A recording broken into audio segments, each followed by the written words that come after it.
everyone. We wanted to tell you about a new show we are loving, the Culture Study Podcast with Anne Helen Peterson. It's a show about exploring the nooks and crannies of the culture that surrounds you. Each week, Anne and a super smart co-host answer listeners' questions about the stuff they find interesting and perplexing, like, why do clothes suck now?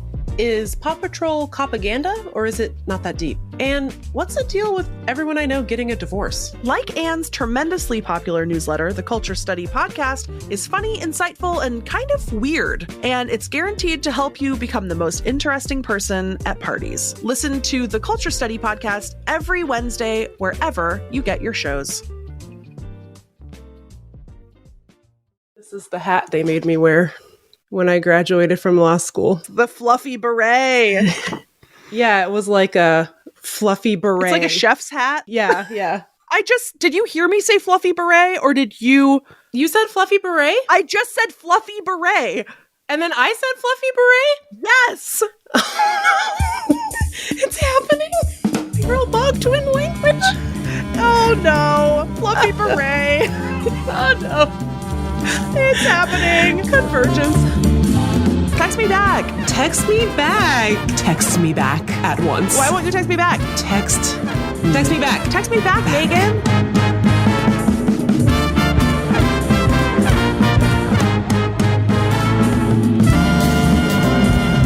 Welcome to Text Me Back, a comedy and opinion podcast from KUOW about best friends, the best animals, and the worst people. I'm Megan Hatcher-Mays.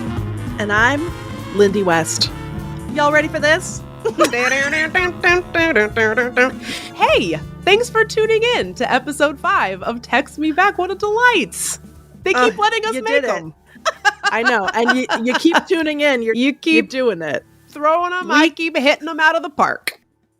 I think what's been so fun about this podcast is hearing from people who have been listening, and they are leaving very fawning comments and reviews, which I read, and that is my sustenance. Instead of eating breakfast, I read my accolades. Thank you.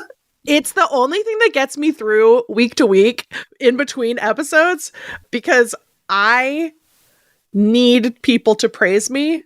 And so I like it when the episode comes out and then people say, haha, good job. But then that fades away over the course of the week. But then I can go to the Apple Podcasts and I can read our little reviews. And we have 90 ratings. Yeah. With a 4.9 average. As far as I can tell, we've only received one non-5-star review. Someone gave us 1 star. Show yourself. Show yourself. No, we just want to improve. Who are you? We want the feedback. No, I mean, I'm not even mad. I'm really not mad. I just want to know why. I just want to know what you didn't like. It's thrilling to me that someone did that. It's somebody. It was, well, I think we know who it was. Yeah. KD. Kayak dad / docent at the George Washington Museum. I think we know who it was. I know who that was already. And I think we know what he didn't like about it. Okay, it was my pheromone that I released. It's an auditory pheromone as well as a nose pheromone. Correct. Listen, this episode is not just the Lindy and Meagan narcissism power hour, okay? Well, it sort of is. But actually, this episode, we really wanted to hear from you. And every week we do our own tidings, but this week we are taking listener tidings. Megan? Isn't that fun? Megan? Yes? Let me get that theme song. Oh, I thought this is your week to write one. I think yours is canon. Do you have it? Tidings! Listener tidings! Listener tidings! The answer is we do have them. We have listener tidings. It's so cute that people have been sending us their tidings. I know. I love it. And I feel like the first one's really good. 1, because it's a nice compliment about our podcast. And 2, it features the word balls. So let's get into it. Megan and I had a whole meeting about whether or not she's allowed to say balls on the podcast. So I'm just luxuriating in this. we checked with KOW and they said, yes, please. This one's from Sue in Tacoma, and she says, thank God. People keep recommending comedy podcasts to me. Side note from Megan. Stop recommending comedy podcasts to Sue. Leave her alone. Anyway, she says, thank God. People keep recommending comedy podcasts to me, and I look them up only to find it is always two guys talking about their balls. I'm so happy you exist. Ghosts are better than balls. Sincerely, Sue in Tacoma. Sue, thank you so much. I couldn't agree more. Ghosts are better than balls. I mean, Lindy's not sure. in every way. Yeah. Well, it doesn't have to be a contest between ghosts and balls. I'm trying to think if I had to pick. Yeah, ghosts. I'd pick ghosts. Yeah. Sue's right. Sue's right. And I think we can't guarantee that this show will never talk about balls because we won't we've be already talking broken about that pledge. Our balls, which is No, we good. will not. No, we will not. And we will talk about ghosts 100-fold. Yeah. Times 100. That's a promise. And that's a promise. The That's a ratio promise. of balls to ghosts, you're gonna like it, Sue. I think you're gonna like these odds. I just like that people are turning to us in these male-dominated times. You know, this is not that type of podcast. This is for feminine energies only. Divine feminine. Divine feminine. This podcast is a cult, and you have joined it. Sorry. What else we got in the listener tiding bag? All right. Let's see. Okay. Oh my God. This one is so precious. And also it delves into the lore, which we love. Big fan with a question about your friendship. Is Meagan the friend with whom Lindy shares a, quote, feral bog twin language as referenced in Lindy's book, Shrill? I think I know the answer, but just want to verify. I didn't remember writing that. Well, I was like, it seems like it could be me, but we should double check. And Lindy's like, who else would I have written that about? It's a great description. Whoever wrote that is an incredible writer. Pulitzer. It does encapsulate us. But as much as I like listening to our podcast episodes over and over and over, I do not go back and read my early writing. I find it stressful. But Meagan delved into the heart of the mountain and found the passage. And it's really cute. Actually, I went deep into the minds of Moria. Well, you know, for the purposes of journalism, I did want to verify who developed the feral bog twin language with Lindy. So I got out my autographed copy of Shrill, signed by Lindy West. That's you, by the way. I am in it. And it was kind of wild to have something written about me in a book. And then all my friends who read it were like, she nailed it. You're exactly like that. Aww. And I was like, oh, that's nice. Here's what you wrote. It said, I discovered that Meagan, that's me, by the way, was an obsessive comedy archivist just like me. It was uncanny. Her bedroom was stacked with fat loaves, VHS tapes, also painstakingly labeled in her handwriting, weirdly like mine, that she'd been recording off the TV for years, just like me. What a couple of dorks we were. That's an editorial note from me. We'd drive around for hours in my Volvo, listening to Mitch Hedberg and David Cross. With the advent of Napster, we would just make each other entire mix CDs of audio clips from The Simpsons.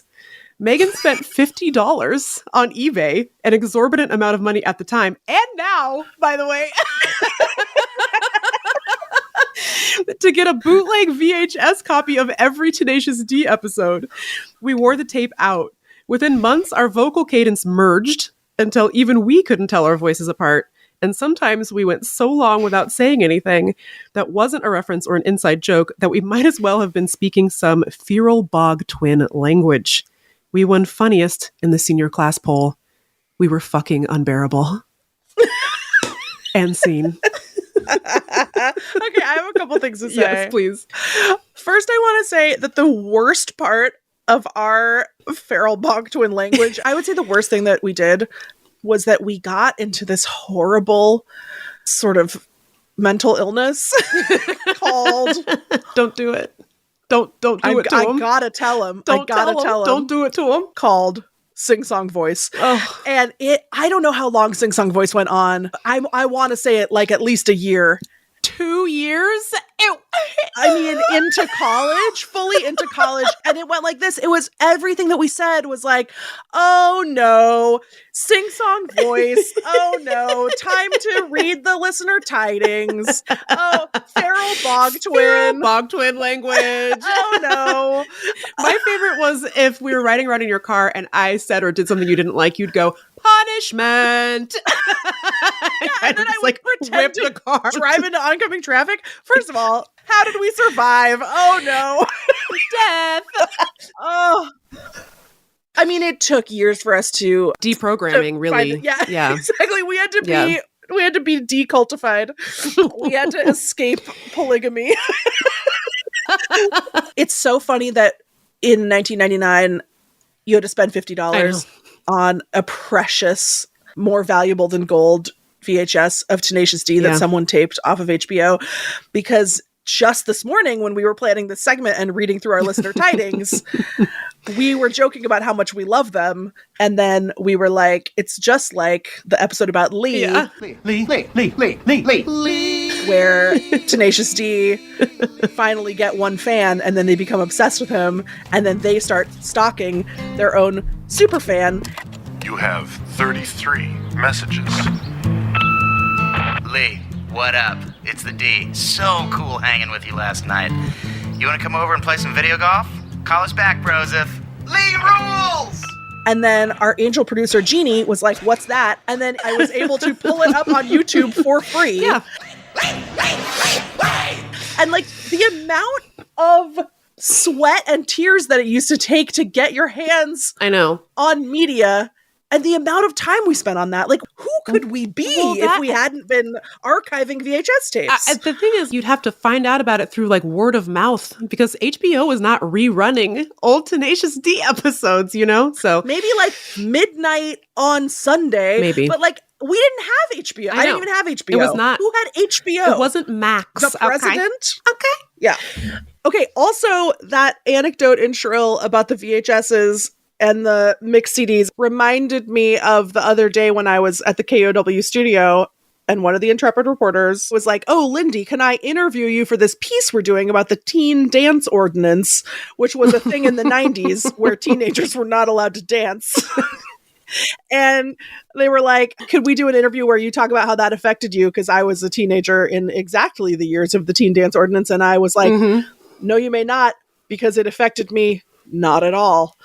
I was not trying to dance.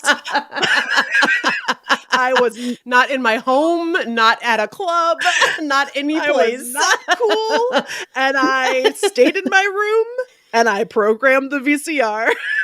I was inward facing. I just think Thank you. There's no greater distillation of how much I was not affected by the teen dance ordinance than that passage in Shrill. Although I would say for me, the fact that I couldn't go anywhere and dance is what cultivated my love of the VHS, because I wanted to get into those clubs so bad. I was so annoyed. I was like, I don't even want to drink. I just want to see ska, you know? It was horrible. I couldn't even see Real Big Fish. The disrespect. I love that we came at it from different directions. So that was me. I'm Feral Bog Twin language. And now you can listen to this podcast and just wait for our vocal cadence to merge and for Sing Song Voice to come back. Oh no. Something to look forward to. Something to look forward to. No. Deprogramming commence.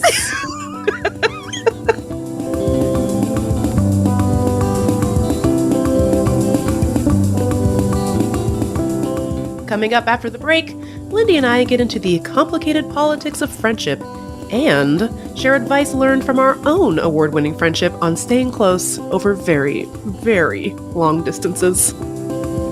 Our show is called Text Me Back, so we want to invite you to our group chat. Do you have any questions for us about your own friendship dilemmas? Maybe friendships with ghosts?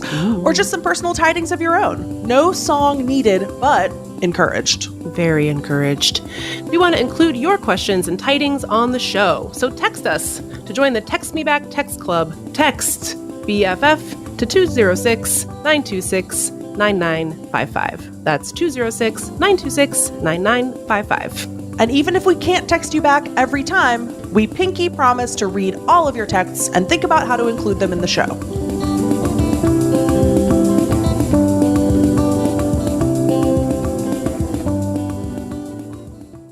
This podcast is free, and it's accessible to everyone thanks to support from listeners like you. If you value this show, please consider supporting its production by donating to our home, KUOW. It only takes a minute to give, and you'll be helping to support the production of this podcast. Make a donation at kuow.org or follow the link in the show notes. And thanks!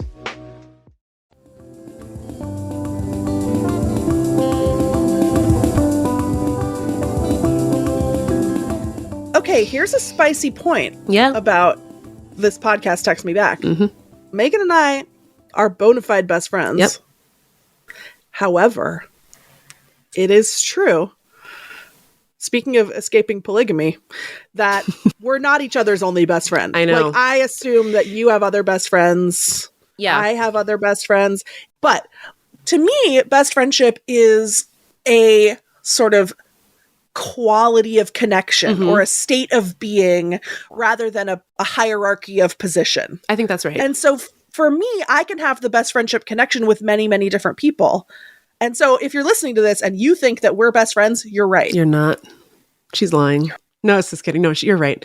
I think that's right. But I feel like that's totally true. And I also feel like different best friends occupy different home bases for you. So like, I don't have feral bog twin language with all my friends, but for example, I have very good besties from law school who understand what that very tragic period of my life was like in a way that like you wouldn't say because you didn't stupidly go to law school just to be systematically depressed in exchange for 6 figures of student loan debt. You didn't do that. So like, you know, I have these other really critical bestihoods with other people who understand those aspects of my life, like really fundamentally. And then there's the longevity of our friendship, but you also have friends, and I do too. Like you have friends that people you've known since babyhood, you know, elementary school. And those are true, very true, and very real best friendships. Yeah. And I don't think that our best friendship devalues any of our other best friendships, nor do they devalue this. Although I am mad and jealous, and also you aren't allowed to have other best friends, FYI. I was just going to say, I don't recall giving you permission to have other best friends, but we can talk about this off air. We can talk about it off the air. But because this ended up being so best friend centric, I have been worried about hurting people's little feelings that are precious to me. No, impossible. It's just, this is the best friendship where you get to have a podcast that gives you compliments. I mean, and also, okay, our best friendship is special and crazy. Correct. Like, what is our deal, What's man? the problem? It's been like this since day one. Our brains are commingled marinara sauce. I don't have that with anybody else, you know? I know. And throw an anchovy in there, by the way. Yeah. If you want your for marinara depth to of really flavor. sing. Yeah. Yeah. Oh, I only just incredible. found that out recently. Speaking of our best friendship, Gina from Washington, D.C. wants to know, how do you maintain a long distance BFF relationship and keep it surviving and thriving? And follow-up question, does Megan always throw it in Lindy's face that Eastern Standard Time is the only normal time in the United States? Gina, no, I do not. And I'm so sorry. I don't want to alienate our listeners, but Pacific Time is superior to East Coast Time. But if we want to get real, about time zones, Central Time is elite, baby. Central Time is elite. And I'll tell you why. You don't have strong feelings about this? I just don't relate. I don't know. I've never lived in Central Time. Well, you're missing out. Although I stan the Midwest. Hard. And I do love it. I do love it there. And I would move there, and I will move there. Despite what you may have heard in Iowa history, we love the Middle West, okay? Here's the thing about time zones. East Coast time is nice because everything is happening live. You get to see it when it airs for the first time. You don't have to wait around for 3 hours for it to air like you do on the Pacific Coast. Yeah, but check this out. Central Time has all the benefits of East Coast time, but it airs an hour earlier, so you can go to bed sooner. Hello. So all the prestige dramas, instead of starting at 10 or starting at 9, over by 10, you're in bed, you're napping, your skin is glowing, as we've mentioned, you're getting your 8 hours in because The Sopranos is over at 10. It's great. It's great. Central time, elite. And that's all I have to say about that, Gina. Sorry. Here's what I like about Pacific time. Go on. Here's what I like about Pacific time. I feel very close to Hawaii. You know? So like frickin' New York, they're Dirty. up and working. I'm in bed. I'm sleeping. And then like they're tired and their day is over. I'm still going, you know? Like I feel like there's just something like breezy, easy breezy, beautiful about being on the West Coast. Yesterday you texted me. So here in Washington, D.C., it was 5:30 and it was pitch black. It was nighttime. And you texted me to be like, oh, I'm thinking about taking Barry for a walk down to the beach. And I was like, in the dark? Then I remembered that where you are, it was still normal. And it feels unfair. There's something about Pacific time that feels like a fountain of eternal youth to me. Like I feel like you're older than me. I've seen you so much. You're Yeah, it's forward true. in time. It's true. To actually answer Gina's question, how do we maintain our friendship? We started a podcast. That's Yeah. how we did it. If you are missing your best friend and you're like, oh, I wish we kept in touch more, but you live so far away, just start a podcast with them. You'll have to, Yeah. you got to make an LLC together. You got to talk on the phone I know. for 4 hours We have a day, business every account day. now, so I mean, the magic's fading, to be honest. just gonna squeeze all the money we can out of this and then dip. But before the podcast, we maintained our friendship by having a creepy commingled Yes. brain that could not be surgically separated. And then we would text each other with varying frequency for the last 20 years. Sometimes every day, sometimes every 6 months. I go to Lindy's family reunions every 5 years. That's another option. That is a big part of it. And I think a thing that Megan and I have learned, not to get serious, but if you're having an issue with your best friend, you gotta call them on the phone and be like, Yeah. you made me upset. And And then you have a big boy feelings talk. big boy feelings talk. And some tears come out. And then you say, I'm so glad we talked about this because the thought of there being a fracture in our friendship was literally crushing my will to live. And then you're friends again. Yeah. So Yeah. So It communication, works. I guess, and podcast. Top 2 friendship advice for you. And if you want a guaranteed listener in Tacoma, don't talk about your balls. Sue's And then Sue's on board. Sue will subscribe. Do you have it? Break! Coming up, Megan responds to a piece of not so great feedback about our take on Ruth Bader Ginsburg. So stick around.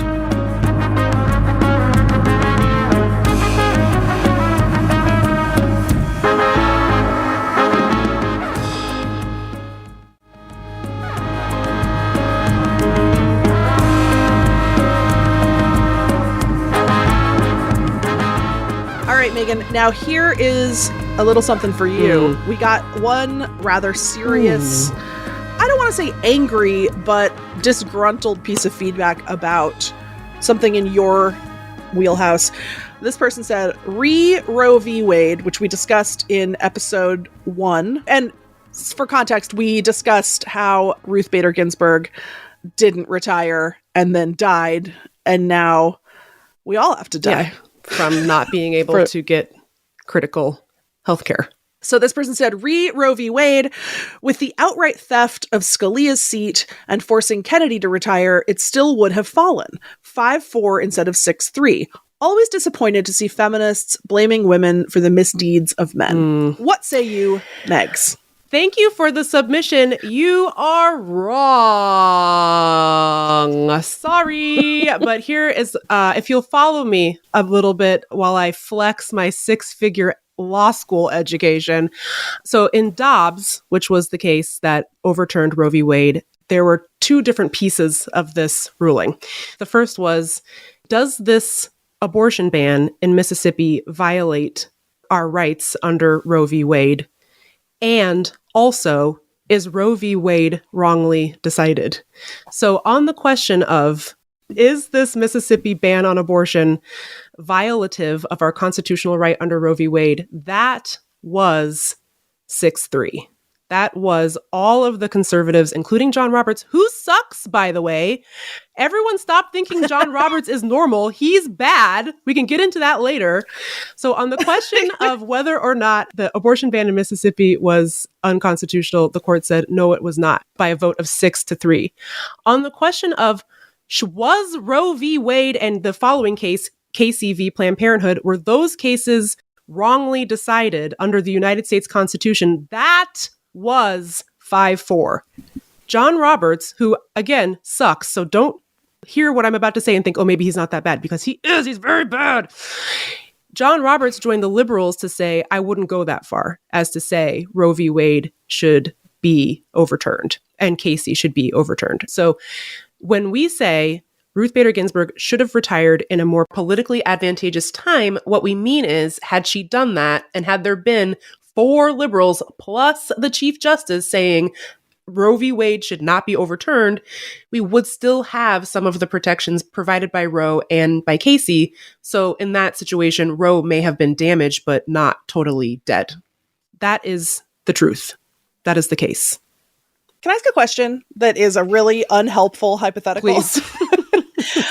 Okay, say Ruth had retired and been replaced with a liberal justice. In that moment, do you think John Roberts would have flipped and gone with the conservatives? Is there anything performative in him wanting to like be America's bae? America's centrist bae, America's top moderate. Yeah. I would say that what he actually did is what he would have done. I think that for John Roberts, everything is PR, right? He really wants people to think that the court is good and normal, and he wants to do bad things. He just doesn't want anyone to notice that the court is doing bad things. Like, this man is actually pretty solely responsible for gutting the Voting Rights Act over the last 10, 15 years or so. And he's been able to do it pretty quietly, pretty secretly, because no one cares what the Supreme Court is getting up to until they did this. And now all of a sudden everyone's like, wait, whoa, 6 randos can take away my constitutional rights? I don't remember that. And it's like totally fair that people would check out and not totally pay attention to what the Supreme Court is doing, because when they're not gutting abortion rights, they're like deciding whether or not the Alien Tort Act applies to Exxon or something. It's like, who cares? It's not stuff that like affects your day-to-day life really, but this does. I would love to taste a bite of Alien Tort though. I'm trying to get into it. But anyways, so I think that what he would have preferred, and I think this was really evident during oral arguments during Dobbs, is that he really wanted to find some compromise where the court could say, Roe v. Wade is fine, but 15-week bans or X week, you put in the number, X week bans are okay, as long as there's some sort of access to abortion. Is that good? No, it is not. No, I'm not trying to say that that's good, but what I am saying is that is in fact a better outcome than demolishing Roe v. Wade and throwing national abortion access into complete chaos. And I get that like right-wing lawyers and plaintiffs would have continued to chip away at it over time. But I think that was John Roberts' preference, was to go slow and eventually get there, but not do it in one fell swoop in such a way that it did so much blowback on the court. Had RBG retired in a more advantageous way, I think we would have had more time to get our shit together and try to protect people's rights, because it's pretty clear where this court was driving the bus. Okay, so Meagan, I'd like you to put on your judge robes and grab your gavel. Got it. Ooh, my pocket constitution. Yes. Ready. In the case of America versus Text Me Back, always disappointed to see feminists blaming women for the misdeeds of men. Do you find us guilty or not guilty? Not guilty. Women can be bad too. Gavel. Clonk. Next tiding. Okay, this next one is very near and dear to my heart. This person says, hello. This is Heather from the woods in bleep, Washington. Parentheses, Lindy, not to be a fucking creep, and also definitely not expecting you to share where you live publicly, but hi, are we sort of neighbors? Yes, we are. I'm pretty convinced my house is haunted by rat ghosts that only my small children can see. A year ago, my house was infested with rats, and 1 billion baby rats were born in my walls. Jesus. Heather, no. After thousands of dollars, I believe we are now rat-free. My twins, now 2.5, should have absolutely no memory of the rat days, but they talk about rats all the goddamn time. Mama, be a rat and chase me. I'm scared of rats, etc. Are rat ghosts mean? Are my kids going to be punished for the rat genocide I caused? Is there such a thing as a rat exorcism? These are the things I think about at night. It's still better than listening to rat parties in my walls. Love your podcast and can't wait for more. Now, before we discuss rats, Yes. so my big pumpkin prince, Barry, barreled saxophone, my dog, requires 1 hike per day or else he's a problem child at night. We were on our daily hike the other day and I met Heather from the woods with the rat ghosts. Oh my God. And I met the rat medium baby twins as well. And I met Heather's partner / husband. I don't know the designation. And they were so nice. And at no point did Heather say, oh, by the way, I sent you an email to listener tidings. We just had an adorable chat about how they love the podcast. And I love that. it was so nice. So it was such a joy to receive this email from Heather. I love it because it feels so validating to hear from someone else who believes in vermin ghosts, you know? Yeah. I think that's great. I feel a lot less alone in the world, Yeah. knowing that there are others out there who think Wikipedia pages are coming to life. We mostly have a mouse problem, but one time when no one used to live here full time, it was just a country house in the woods. One time I came out here and I lifted up my pillow and underneath was a small collection of seeds and trinkets and trash. And then the exterminator was like, it's a pack rat, which I thought was like a figurative type of rat. Like I didn't know it was like a real kind of a species of rat, but it is. And then I like Smaug and his treasures. And then I had to hire a minuscule hobbit, a microscopic hobbit to display my frickin' parlay with my pack rat. No, I think we killed it. And I'm sure its ghost is freaking skittering around here. First of all, here's what I think, Heather. I don't think your children are going to be punished for the rat genocide. It sounds like they are in tune with the rats in a way that could be helpful to you down the line. So I say let them foster those relationships. That's my friendship advice with the rat ghosts. But this story got me thinking, I think I have a mouse in my wall. I can hear a little bit of in the walls and possibly in my heating vent. I'm not totally sure. But it got me thinking about how when I was in college in Bellingham, Washington, I was living in this house, this, student flop house down the street from the university. And we had a rat living in our wall. And our landlord was like, good luck to you. Make sure the rent's on time, that kind of thing. And I never actually saw it, but you could hear it and it was big. And then one morning, my downstairs roommate, Amanda, and it was early because she worked at like a bagel shop or something. So she would wake up really early to go make the bagels. So it was like 5 a.m. We just heard her like issue this blood curdling scream and the rat just burst forth from the wall and like scampered across her feet and she screamed and we were like, oh my God. And she said it ran outside and we didn't see it again after that. But anyway, so this mouse in my wall got me thinking about that rat and I was like, man, I wonder whatever happened to Amanda. And then 2 days later, she messaged me on Instagram and was like, hey, I heard your podcast and I just wanted to reach out. And I was like, oh, I was just thinking about you because of that rat that was in our walls. And then she wrote me back, and I want to clarify that I have no recollection of any of this, but she wrote me back and she said, oh, P.S. I think you named that rat in our old house Oprah.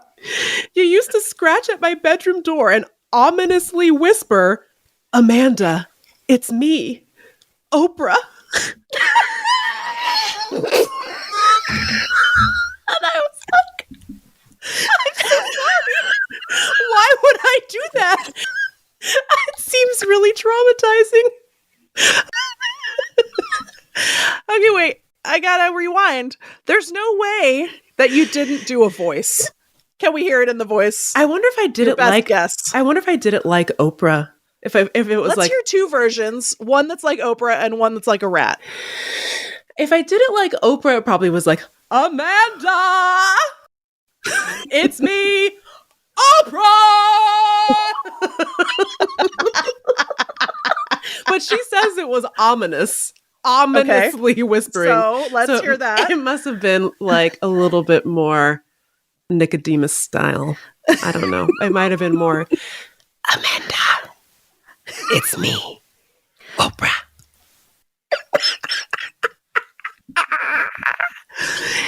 Or something. That's great. Anyway, Amanda, I'm really sorry. If anyone's getting haunted by a rat, it's me. And also, I want to say, I didn't name the rat Oprah because I have beef with Oprah. I love Oprah, and I was really into her in college. I watched her show every single day, so I think I did it as a tribute. homage. Yeah, she would appreciate it, I'm sure. I think so. I have one last little rat fact, which is my mother-in-law is a real kook, and I love her so much. And she has started feeding the animals in her yard like she is Cinderella. She sees all animals as equals, and so she feeds the squirrels, she feeds the birds, and she feeds the rats. And she lives in a little cottage in my sister-in-law's backyard. And so my sister-in-law, Ijoma, told me that because Susan won't stop feeding the rats, Ijoma had to spend a bunch of money to put all the rats on birth control.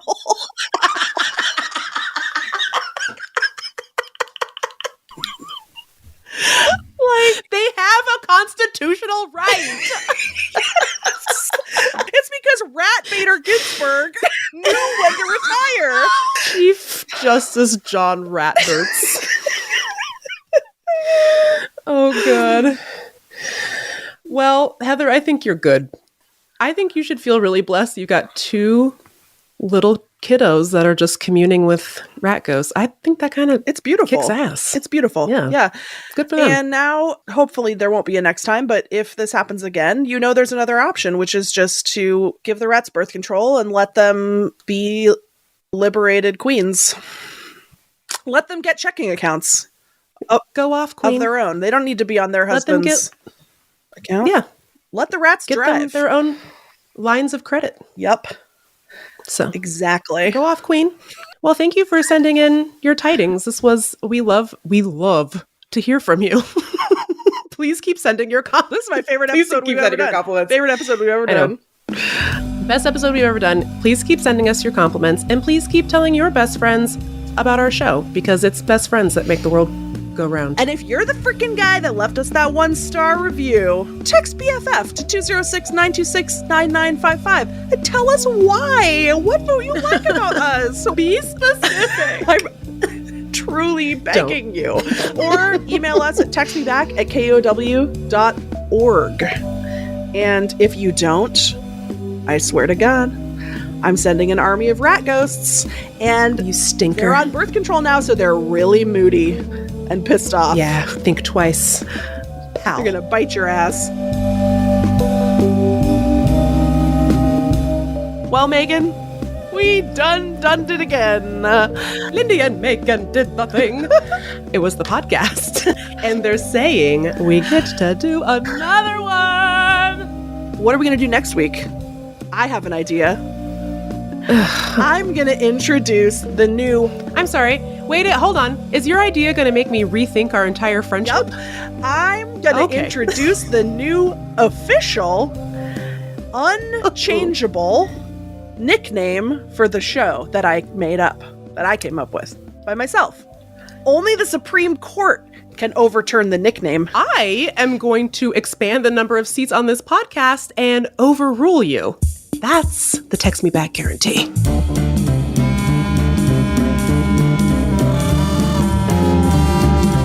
Thank you so much for listening to Text Me Back. You can find me on Instagram at @TheLindyWest. And you can find me at Important MEAGAN.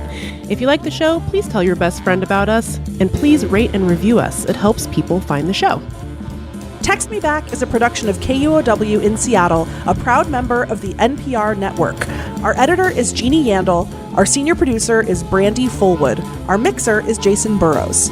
Our production team includes Juan Pablo Chiquitza, Michaela Giannotti Boyle, Amelia Peacock, Hans Twite, Brendan Sweeney, and Marshall Eisen. Our music is by Chief Ahamefule J. Oluo. And special thanks to our perfect angel, Isolde Raftery. I'm Lindy West. And I'm Megan Hatcher-Mays. See you next week.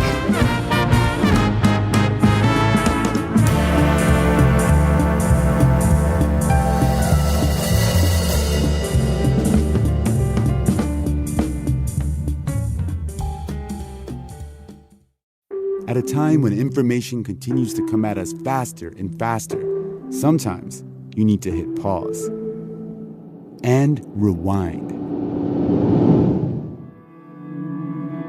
NPR's Throughline takes you back in time to the source of the news stories filling your feed. Find NPR's Throughline wherever you get your podcasts.